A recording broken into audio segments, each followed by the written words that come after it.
একদিন ছোট্ট রাকিব স্কুল থেকে ফিরছিল। রাস্তার ধারে হঠাৎ দেখতে পেল একটি কুকুর রাস্তার পাশে কুকুরে বসে আছে।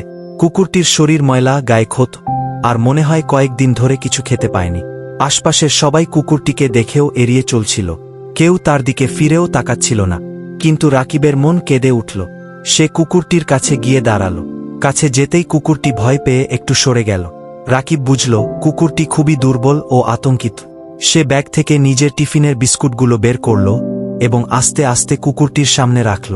প্রথমে কুকুরটি কিছুটা দ্বিধায় থাকলেও খাবারের গন্ধ পেয়ে ধীরে ধীরে বিস্কুটগুলো খেতে লাগল। কুকুরটির কষ্ট দেখে রাকিব আরেকটু সাহায্য করতে চাইল। সে পাশের একটি দোকানে গিয়ে এক বোতল পানি কিনল।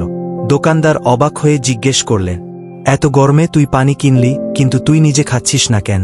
রাকিব হাসল, তারপর বলল, এই পানি আমি খাবো না, কুকুরটাকে খাওয়াবো, ও খুব কষ্টে আছে। রাকিব গিয়ে বোতল খুলে আস্তে আস্তে কুকুরটির মুখের সামনে ধরল।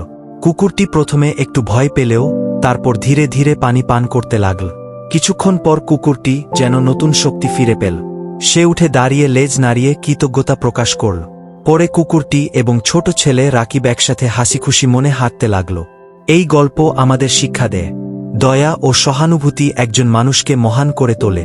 ছোট্ট একটি সাহায্য কারও জীবনে বড় পরিবর্তন আনতে পারে।